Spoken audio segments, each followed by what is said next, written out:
L'Exode, chapitre 1er. Voici les noms des fils d'Israël venus en Égypte avec Jacob. Chacun vint avec sa famille. Ruben, Siméon, Lévi, Juda, Issachar, Zabulon, Benjamin, Dan, Nephtali, Gad et Aser. Les personnes issues de Jacob étaient au nombre de 70 en tout. Joseph était alors en Égypte.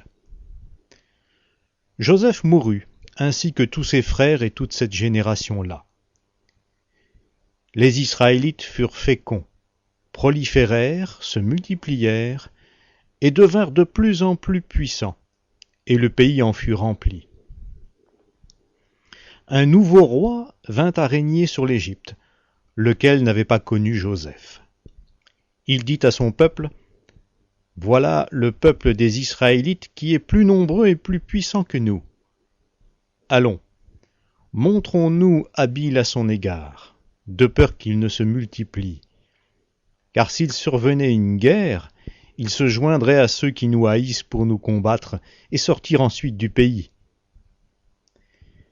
Alors on établit sur lui des chefs de corvée, afin de l'accabler de travaux pénibles.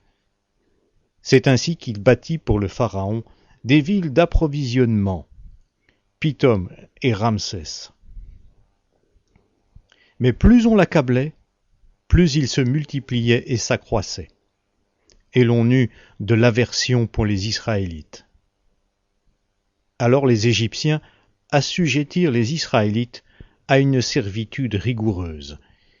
Ils leur rendirent la vie amère par un rude travail avec l'argile et les briques, et tout le travail des champs, c'est-à-dire par tout le travail auquel on l'asservissait avec rigueur. Le roi d'Égypte parla aussi aux sages-femmes des Hébreux nommées, l'une Shifra et l'autre Poua. Il leur dit : « Quand vous accoucherez les femmes des Hébreux, et que vous les verrez sur les sièges, si c'est un garçon, faites-le mourir. Si c'est une fille, elle pourra vivre. » Mais les sages-femmes craignaient Dieu et n'agissaient pas comme le leur avait dit le roi d'Égypte. Elles laissaient vivre les enfants. Le roi d'Égypte appela les sages-femmes et leur dit : « Pourquoi avez-vous agi ainsi et avez-vous laissé vivre les enfants ?»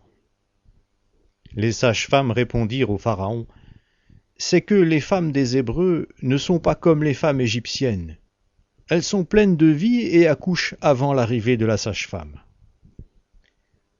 Dieu fit du bien aux sages-femmes, et le peuple se multiplia et devint très puissant. Parce que les sages-femmes avaient eu la crainte de Dieu, Dieu fit prospérer leur famille. Alors le Pharaon donna cet ordre à tout son peuple : « Vous jetterez dans le Nil tout garçon qui naîtra, mais vous laisserez vivre toutes les filles.